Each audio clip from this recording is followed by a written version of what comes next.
पूर्वांचलों का बहुत बड़ा त्योहार है छठ पूजा। वहीं छठ से पहले जो राजनीति हुई थी दिल्ली के अंदर, वो कहा था यमुना घाट की सफाई कर दी जाए। आज देखा जा रहा है यमुना घाट की सफाई भी हो रही है। कहीं ना कहीं सर एक वायरल वीडियो भी चल रहा है जिसमें आम आदमी पार्टी के कुछ लोग ये दिखा रहे हैं कि आज भी यमुना घाट में झाग दिख रहा है, गंदगी दिख रही है। तो क्या है, ये राजनीति है या पहले का कोई? आप क्या समझते हैं कि कैंसर का ट्रीटमेंट एक दिन में हो जाएगा? कभी नहीं हो सकता। दिल्ली वालों ने वनवास को काटा है। पहले चीजें दिखाई जाती थी, होती नहीं थी।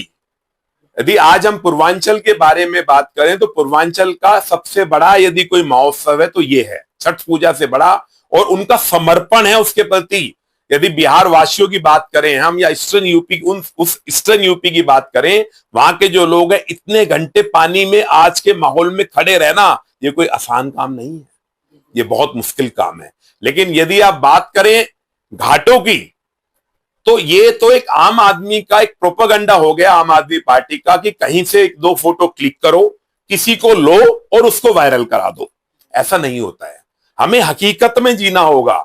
यदि आदमी को कहीं ऐसा लगता है कि वो झाग दिख रहे हैं या वहां सफाई नहीं हो रही है, वो फ्री है ना, वो वहां जाकर देखे। वहां जाकर देख कर, आज तो मीडिया भाई हर जगह अवेलेबल है, जो देश की हर एक बात हर व्यक्ति तक पहुंचाते हैं। तो उनके साथ वो बातें करें, उनको बताएं हकीकत क्या है।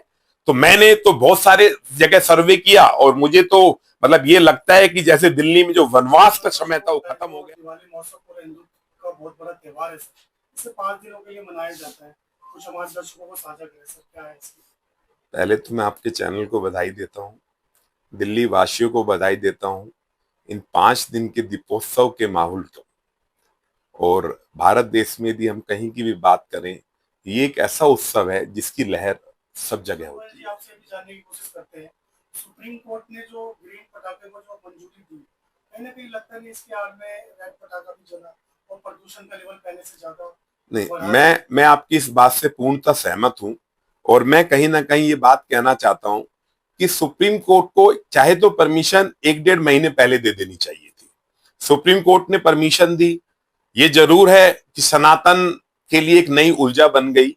लेकिन यदि आप पटाखों के बारे में बात करें, उन्होंने ग्रीन पटाखों की परमिशन दी थी।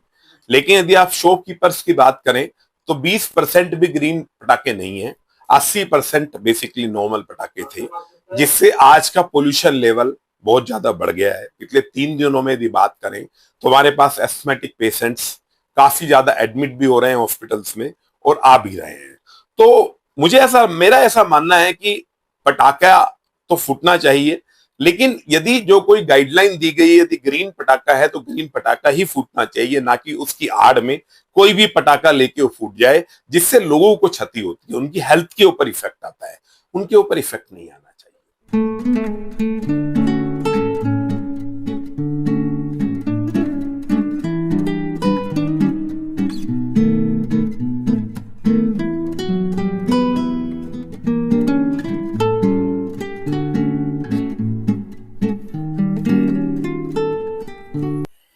बहुत बहुत स्वागत है सर, डॉक्टर बसंत गोयल जी, हमारा खबर कंट्रोल न्यूज चैनल के अंदर सर।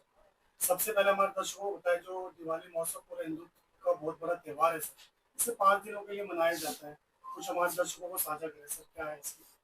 पहले तो मैं आपके चैनल को बधाई देता हूँ, दिल्ली वासियों को बधाई देता हूँ इन 5 दिन के दीपोत्सव के माहौल को। और भारत देश में यदि हम कहीं की भी बात करें, ये एक ऐसा उत्सव है जिसकी लहर सब जगह होती है। आखिर दिवाली है क्या?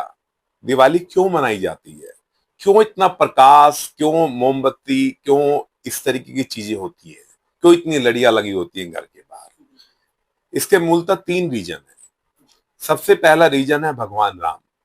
भगवान राम वनवास काट के अयोध्या नगरी में पधारे, तो सब लोगों ने उनका दीपक जलाकर स्वागत किया।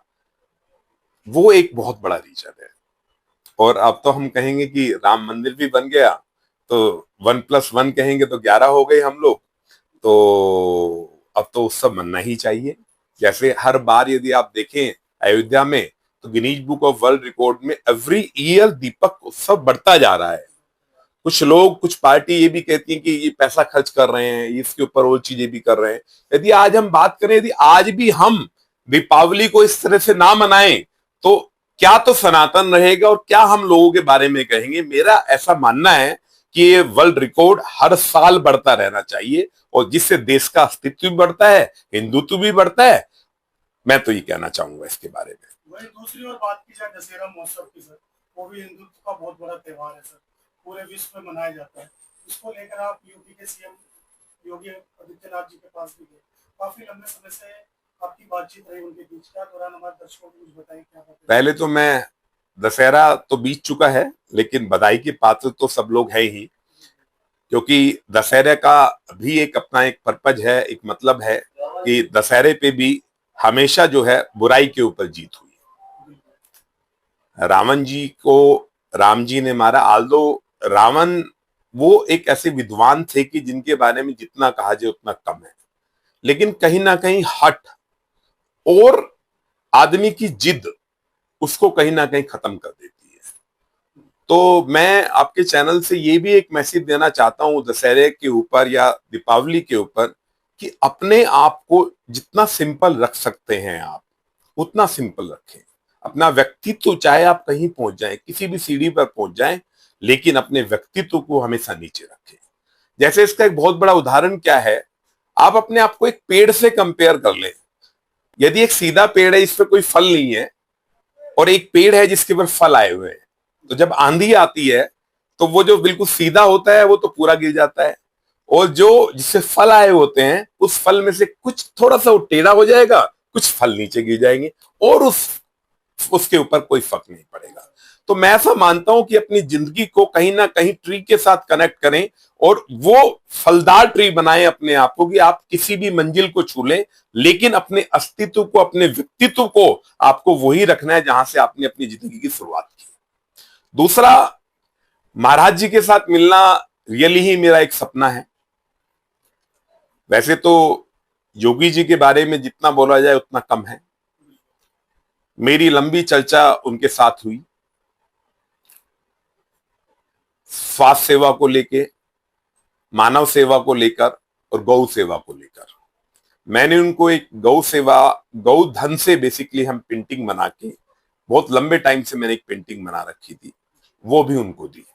वो उसको देकर बड़ा खुश भी हुए और उन्होंने कहा कि इसको हमारे लखनऊ वाले ऑफिस में आप लगाइए इसको। उनके साथ 1-1.5 घंटा ऐसे बीत गया कि पता ही नहीं चला कि वो 1-1.5 घंटा कहां बीत गया। और योगी एक मिसाल है देश के लिए, वो वास्तव में योगी हैं। और मैं तो हमेशा कहूंगा कि ऐसे योगी हमारे भारत देश में हजारों हों और हमारे भारत देश का नाम कहीं ना कहीं विश्व गुरु के रूप में एक इतिहास बनाए और विश्व गुरु हमारा भारत देश बने। बिल्कुल बन भी रहा है हमारा विश्व गुरु भारत देश। वहीं दिल्ली की मुखिया रेखा गुप्ता जी के बारे में बात करने से, उन्होंने, उनसे भी आपका पूरा परिवार मिले सर, वहाँ पे भी आपने क्या बातचीत रखी, कुछ हमारे दर्शकों को ये भी बताएं। मेरे अभी रिसेंट ही दिल्ली की सीएम साहिबा से मुलाकात हुई, करीबन 1-1.5 घंटे की मुलाकात थी। बहुत अच्छा टाइम उनके साथ बीता। वो भी बहुत कंसर्न है दिल्ली को लेकर।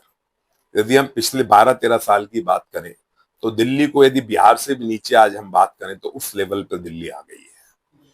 तो आज दिल्ली में चाहे सीएम साहिबा हो या मंत्रीगण हो, हर व्यक्ति को सिर्फ एक ही चीज दिख रही है, किस तरह दिल्ली को ऊपर लाया जाए, क्योंकि दिल्ली भारत की राजधानी भी है।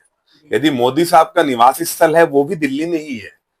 तो जो विजन्स या जो बातें उन्होंने इलेक्शन के दौरान कही दिल्ली वासियों को, तो उनको भी ये लगता है कि वो जल्द से जल्द पूरी हो जानी चाहिए, और उसके लिए पूरी कार्यरत है सीएम साहिबा भी और उसके साथ साथ जितने मंत्रीगण हैं।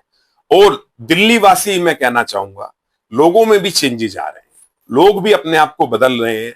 लोगों के दिमाग में भी एक जज्बा है कि कहीं ना कहीं दिल्ली को हमें चेंज करना है। और जिस तरह एमपी के बहुत सारे स्टेट्स, ऐसे एमपी जैसी जगह में कई बार ऐसा होता है कि वो नंबर 1 आते हैं पूरे, यदि किसी भी लेवल पे बात की जाए, सफाई के बारे में, किसी भी बारे में, तो दिल्ली भी उस कैटेगरी में आए और दिल्ली भी कहीं ना कहीं इतनी प्रोग्रेस कर जाए कि जो पुराना वनवास वाला 11-12 साल का समय था ये टोटली खत्म हो जाए। इसका श्रेय भी कहीं ना कहीं भारतीय जनता पार्टी को ही जाता है। इसका श्रेय तो, इसका श्रेय भारतीय जनता पार्टी को तो जाएगा ही। यदि सीएम साहिबा की बात करें तो वो भारतीय जनता पार्टी की ही रिप्रेजेंटेटिव है, तो भारतीय जनता पार्टी को तो पूरा श्रेय ही जाएगा, लोगों को जाएगा और भारतीय जनता पार्टी को जाएगा। पहले बातें ज्यादा होती थी, काम नहीं होता था, अब बातें कम होती हैं, काम ज्यादा होता है। वही बसंत गोयल जी आपसे भी जानने की कोशिश करते हैं, सुप्रीम कोर्ट ने जो ग्रीन पटाखे को जो मंजूरी दी, कहीं ना कहीं लगता नहीं इसकी आड़ में रेड पटाखा भी जला और प्रदूषण का लेवल पहले से ज्यादा नहीं, बढ़ा मैं आपकी इस बात से पूर्णतः सहमत हूं और मैं कहीं ना कहीं ये बात कहना चाहता हूं कि सुप्रीम कोर्ट को चाहे तो परमिशन 1-1.5 महीने पहले दे देनी चाहिए थी। सुप्रीम कोर्ट ने परमिशन दी, ये जरूर है कि सनातन के लिए एक नई ऊर्जा बन गई, लेकिन यदि आप पटाखों के बारे में बात करें, उन्होंने ग्रीन पटाखों की परमिशन दी थी, लेकिन यदि आप शॉपकीपर्स की बात करें तो 20% भी ग्रीन पटाखे नहीं है, 80% बेसिकली नॉर्मल पटाखे थे, जिससे आज का पोल्यूशन लेवल बहुत ज्यादा बढ़ गया है। पिछले 3 दिनों में यदि बात करें तो हमारे पास एस्थमेटिक पेशेंट्स काफी ज्यादा एडमिट भी हो रहे हैं हॉस्पिटल्स में और आ भी रहे हैं। तो मेरा ऐसा मानना है कि पटाखा तो फूटना चाहिए, लेकिन यदि जो कोई गाइडलाइन दी गई है, यदि ग्रीन पटाखा है तो ग्रीन पटाखा ही फूटना चाहिए, ना कि उसकी आड़ में कोई भी पटाखा लेके वो फूट जाए जिससे लोगों को क्षति होती है, उनकी हेल्थ के ऊपर इफेक्ट आता है, उनके ऊपर इफेक्ट नहीं आना चाहिए। हम जो त्योहार है उस त्योहार को बहुत अच्छे से मनाएं और हमेशा मनाते रहें, लेकिन लोगों की सेहत का भी ख्याल रखना होगा। आज यदि हम एक्यूआई लेवल की बात करें तो कहीं जब 70-80 पे रह गया था, अब वापस वो 420, 500, 550 है, तो उसके ऊपर भी हमें ध्यान देना होगा, क्योंकि हम भारत के एक ऐसे नागरिक हैं जो हर व्यक्ति का ख्याल हमें एक दूसरे को रखना होगा। तो यदि मैं उसकी बात करूं, कंट्री फर्स्ट को भी साथ साथ रखना होगा, किसी को किसी चीज से कोई परेशानी ना हो। ऐसा ना हो पटाखे जला के तो दीपावली उत्सव को मना रहे हैं, लेकिन उसके अगेंस्ट में यदि हम देखें तो बूढ़े लोग, ओल्ड एज के लोग, ये यंगस्टर्स भी, उन लोगों को कफ खांसी इतना ज्यादा हो गया है, एलर्जी कितने ज्यादा हो गए कि उनको तकलीफें हो गई, वो नहीं होना चाहिए। वही डॉक्टर साहब आपसे भी जानने की कोशिश करेंगे, सनातन धर्म का तो कोई अंत है नहीं, लेकिन कहीं ना कहीं विवाद में रहता है सनातन धर्म, इसको लेकर कुछ कहेंगे हमें? इसको तो आपको जानकर बड़ी खुशी होगी कि सनातन है क्या। सनातन ना आदि है ना अंत है, ना तो सनातन का ये पता कि वो 10,000 वर्षों से है या 20,000 वर्षों से है, और ना कभी सनातन का अंत हो सकता। सनातनी लोगों का ऐसा मानना है कि सनातनी सिर्फ हिंदू लोग हैं, ऐसा नहीं है। जब सृष्टि की रचना हुई तो एक सिर्फ सनातन ही था। यदि आप हिंद महासागर की बात करो या किसी भी इनके बारे में बात करो, पुरातत्व के बारे में बात करें हम, 7,000, 8,000, 9,000, 10,000 साल पहले, तब क्या था? तब सनातन ही था। सब लोग सनातन से ही हैं। सिर्फ ये कितनी बार पॉलिटिकली एजेंडा बना दिया जाता है सनातन को, कितनी बार आपस में कास्टिज्म के ऊपर चीजें होने लगती हैं, लेकिन मैं तो एक बात समझता हूं कि हम भारत माता के सपूत हैं और भारत माता को ही सबसे ऊपर मानना है, और सनातनी सब लोग सनातनी हैं। ऐसा नहीं है कि जो हिंदू में पैदा हुआ वो सनातनी है और जो लोग और हैं वो सनातनी नहीं है। हर आदमी सनातनी है। हर आदमी को सनातन का कल्चर लेना चाहिए। जैसा मैंने पहले भी बताया, ना इसका कोई आदि है ना कोई इसका अंत है। ये तो 10,000 20,000 वर्षों से चला आ रहा है। कोई भी किसी भी रिसर्च में आज तक ये नहीं पता चल पाया कि सनातन की स्टार्टिंग कब हुई होगी। तो मानना यही है कि ये भगवान की देन है। तो हम सब लोगों को ये कंट्रोवर्शियल ना होते हुए, सनातन जो कहता है कि एक अच्छा काम करो, देश के प्रति डेडिकेट रहो, मानव के प्रति डेडिकेट रहो, वो काम करो, वही एक सनातन है। बिल्कुल, बहुत अच्छी बात कही, इतना ज्ञान दिया हम लोगों को। वहीं दूसरी ओर से समाज सेवी के रूप में आप जाने जाते हैं, पूरे हिंदुस्तान में आप एक समाज सेवी के रूप में होंगे, परंतु विदेशों में भी आपका नाम समाज सेवी के रूप में जाने लगा है। कई सारी कंट्रियों में आपका नाम है समाज सेवी के रूप में। कुछ हमारे दर्शकों को कुछ कहना चाहिए?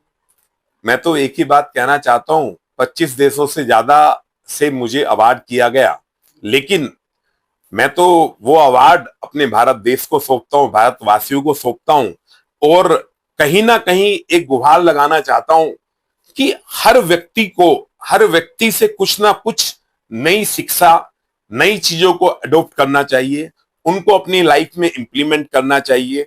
और आखिर बसंत गोयल ही क्यों, और लोग क्यों नहीं? मैं तो मानता हूं कि भारत देश का हर व्यक्ति कहीं ना कहीं मानव सेवा के प्रति, गौ सेवा के प्रति, स्वास्थ्य सेवा के प्रति डेडिकेट हो। मैं छोटे छोटे एग्जांपल्स और भी देता हूं कि मानवता कैसे कर सकते हैं हम। जरूरी नहीं हर मानवता पैसे के साथ होगी। आप किसी को हंसा के, यदि कोई 80 साल के व्यक्ति हैं तो आप उनको हंसा के आप जो है एक मानवता का वो पा सकते हैं। किसी को रास्ता पार करा के आप मानवता वो कर सकते हैं। किसी भूखे को 2 रोटी दे के आप मानवता कर सकते हैं। जरूरी नहीं कि मानवता सिर्फ पैसों के साथ जुड़ी है। मानवता का मतलब है कि कहीं ना कहीं आप कुछ ना कुछ हेल्प पूरे देशवासियों की, भारत देश में सब लोग ही करें और एक दूसरे के साथ मिलकर चलें तो हमारा भारत देश कहीं ना कहीं स्वर्ण अक्षरों में लिखा जाएगा। बहुत बहुत अच्छी बात बताई सर। वही छठ भी आने वाला है सर। पूर्वांचलों का बहुत बड़ा त्योहार है छठ पूजा। वही छठ से पहले जो राजनीति हुई थी दिल्ली के अंदर, वो कहा था यमुना घाट की सफाई कर दी जाए। आज देखा जा रहा है यमुना घाट की सफाई भी हो रही है। कहीं ना कहीं सर एक वायरल वीडियो भी चल रहा है जिसमें आम आदमी पार्टी के कुछ लोग ये दिखा रहे हैं कि आज भी यमुना घाट में झाड़ दिख रहा है, गंदगी दिख रही है। तो क्या है, ये राजनीति है या पहले का कोई? आप क्या समझते हैं कि कैंसर का ट्रीटमेंट एक दिन में हो जाएगा? कभी नहीं हो सकता। दिल्ली वालों ने वनवास को काटा है।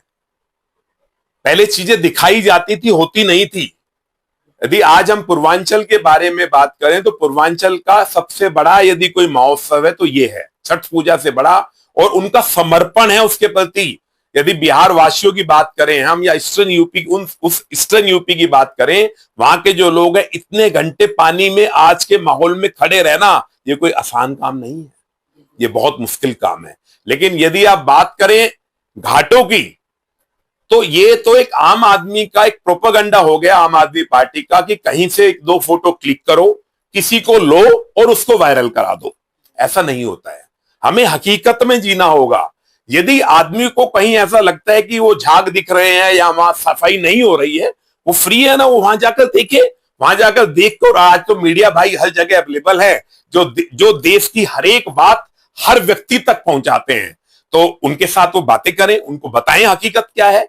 तो मैंने तो बहुत सारे जगह सर्वे किया और मुझे तो मतलब ये लगता है कि जैसे दिल्ली में जो वनवास का समय था वो खत्म हो गया। आज यदि हम बात करें परवेश वर्मा जी की या सीएम साहिबा की बात करें, सीएम साहिबा भी दीपावली के उत्सव पे होने के बावजूद, इतनी बिजी होने के बाद भी वो नाव के ऊपर चलकर छठ, जितने भी घाट बने उन सबको देख रहे हैं। जितने हमारे एमएलएज हैं, सारे एमएलएज मिलके एक साथ सारे घाटों को देख रहे हैं, क्योंकि इससे बड़ा ईस्टर्न के लिए, बिहार के लिए कोई महोत्सव नहीं है। तो वो महोत्सव जिस तरह हम दीपावली को मनाते हैं, इस तरह छठ पूजा का महोत्सव है, तो क्यों नहीं उनके लिए होना चाहिए। तो आज मैं ऐसा समझता हूं ये सिर्फ भ्रांति है। आम आदमी पार्टी रेगुलर बेस पर यही काम करती है कि कहीं से कुछ फोटो क्लिक किए, उसको वायरल करा दिया। लेकिन यदि सच देखना है तो सच यही है कि आज हर एक घाट दिल्ली का जो है, हर एमएलए, हर व्यक्ति उस छठ पूजा के प्रति समर्पित है और समर्पित होना भी चाहिए। इन सब बातों के साथ ही मैं वंदे मातरम और जय भारत माता यही मैं कहना चाहूंगा। बहुत बहुत धन्यवाद सर आपका भी, आपने समय निकाल के हमसे बात की सर। शुक्रिया।